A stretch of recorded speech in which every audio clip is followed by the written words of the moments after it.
No início, quando Deus criou o ser humano, o homem vivia em um estado de perfeição e harmonia, conhecido como o estado de integridade e justiça original.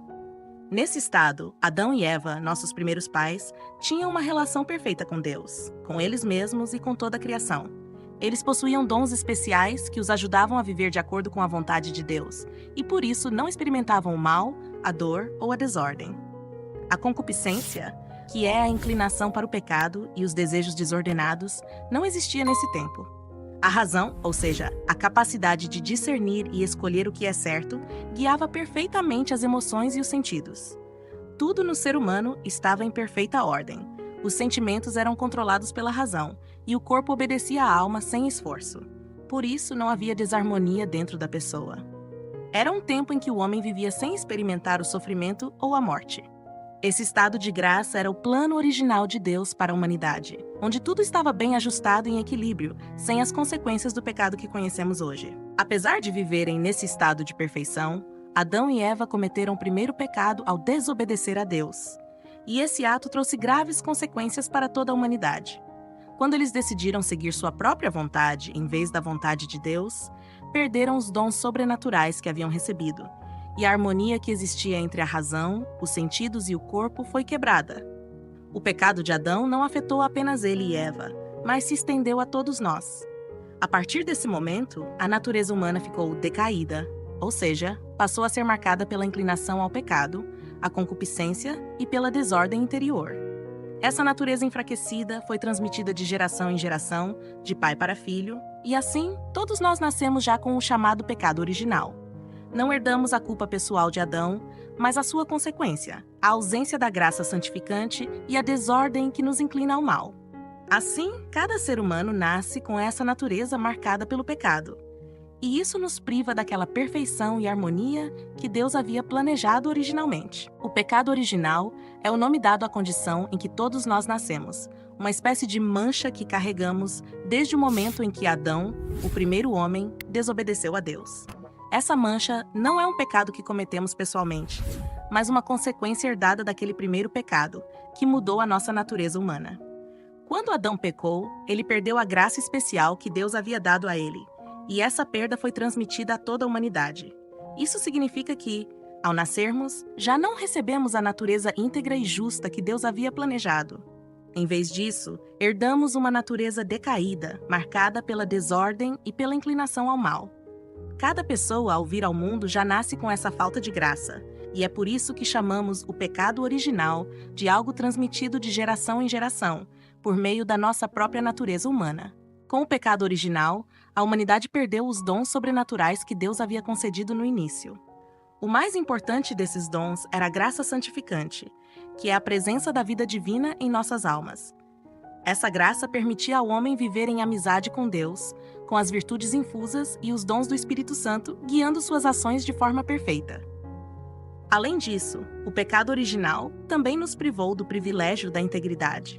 Esse privilégio fazia com que os sentidos e emoções estivessem perfeitamente subordinados à razão, o que significa que o ser humano tinha controle completo sobre seus impulsos e desejos. Os sentimentos não se desordenavam, e o corpo estava em harmonia com a alma. Em outras palavras, não havia descontrole ou conflito interior. Essa perfeita ordem foi quebrada com o pecado de Adão, e a desordem passou a fazer parte da nossa condição, trazendo consigo a inclinação ao pecado, a fraqueza e a confusão entre o que sentimos e o que sabemos que é certo. Com o pecado original, a desordem não afetou apenas a alma, mas também trouxe consequências diretas para o corpo. Antes do pecado, o ser humano não estava sujeito à morte ou às misérias físicas. O corpo vivia em harmonia, sem sofrimento ou fraqueza. No entanto, quando Adão e Eva desobedeceram a Deus, a morte entrou no mundo. A imortalidade que o homem tinha foi perdida, e a partir daquele momento, todos passaram a experimentar a decadência física e a mortalidade. Além da morte, as misérias corporais, como doenças, dor e cansaço, também se tornaram parte da nossa realidade. O corpo, que antes era impassível, agora é vulnerável e sujeito ao sofrimento. Essas são algumas das marcas visíveis da natureza decaída que herdamos com o pecado original e fazem parte do caminho que todos os seres humanos trilham desde então. O pecado original não só trouxe consequências físicas, mas também deixou feridas profundas na alma humana. Essas feridas afetam nossa capacidade de conhecer a verdade e fazer o bem. A primeira dessas feridas é a ignorância. Com o pecado, perdemos a disposição natural para compreender a verdade de forma plena e clara.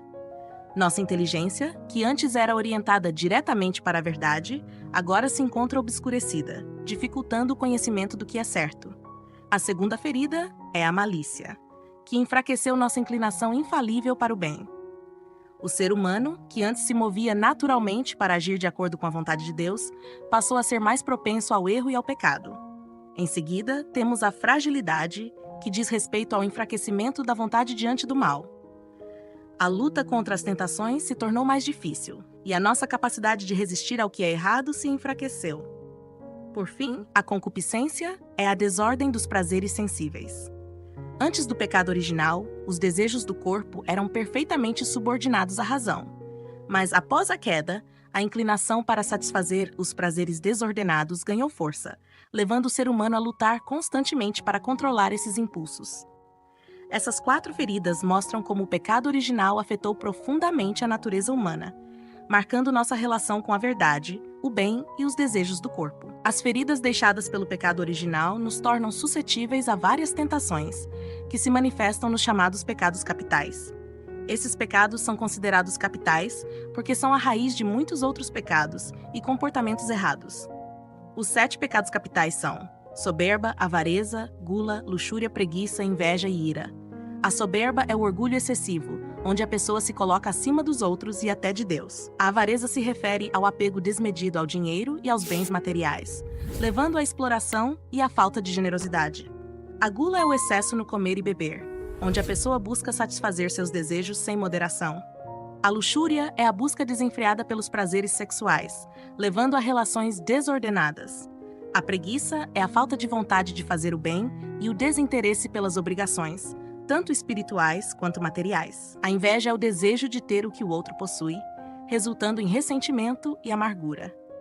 Por fim, a ira é a reação descontrolada diante das ofensas, levando a conflitos e agressões. Esses pecados não apenas surgem da inclinação ao mal que herdamos, mas também agravam nossa condição, afastando-nos da graça de Deus e dificultando nosso caminho para a santidade. Cada um desses pecados nos desafia a lutar contra nossas fraquezas e a buscar a virtude, que é o oposto de cada um deles. Reconhecer essas tendências em nós é o primeiro passo para buscar a cura e a libertação que Deus nos oferece. Apesar das inclinações herdadas do pecado original e das fraquezas que isso nos traz, o ser humano conserva sua liberdade moral. Isso significa que, mesmo com as dificuldades e as tentações, cada pessoa tem o poder de escolher entre o bem e o mal. A liberdade é um presente de Deus que nos permite agir de acordo com nossa própria vontade, e essa capacidade de escolha é fundamental para a nossa vida espiritual. É essencial lembrar que o uso da razão é uma ferramenta poderosa na luta contra o pecado. A razão nos ajuda a discernir entre o que é certo e o que é errado, iluminando nosso caminho e nos guiando nas decisões que tomamos. Quando fazemos uso da nossa inteligência, conseguimos avaliar as consequências de nossas ações e, assim, temos a chance de resistir às tentações que surgem em nosso dia a dia. Mesmo diante das inclinações naturais ao erro, cada um de nós é responsável por suas escolhas. A liberdade que temos é um convite à luta interna, onde devemos esforçar-nos para buscar o que é bom e verdadeiro. Usar a razão para avaliar nossas decisões nos capacita a viver de maneira mais alinhada com os ensinamentos de Deus, permitindo-nos crescer na virtude e na santidade. Essa é a verdadeira essência da liberdade: escolher o amor e o bem, mesmo quando as dificuldades parecem nos empurrar na direção contrária. Se você está gostando do conteúdo que tem recebido aqui no canal, considere apoiar nosso trabalho por meio do Valeu Demais. Todo o material que oferecemos é totalmente gratuito, mas a produção de vídeos de qualidade tem seus custos. Sua contribuição através do botão Valeu Demais nos ajuda a manter o canal ativo e a continuar trazendo temas importantes para você. Além disso, não deixe de conhecer o nosso clube de membros. Ao se tornar membro, você terá acesso a conteúdo exclusivo que aprofundará ainda mais sua compreensão sobre a fé católica. Lembre-se também de curtir este vídeo, se inscrever no canal e ativar as notificações para não perder nenhum dos nossos conteúdos. Sua interação é muito importante para nós. Deixe um comentário com suas dúvidas ou sugestões. Adoramos ouvir você. E para se aprofundar ainda mais, confira o nosso vídeo sobre 3 benefícios espirituais do jejum, segundo Santo Tomás de Aquino. É uma ótima oportunidade para continuar sua jornada de aprendizado. Obrigado pelo apoio e pela sua presença aqui.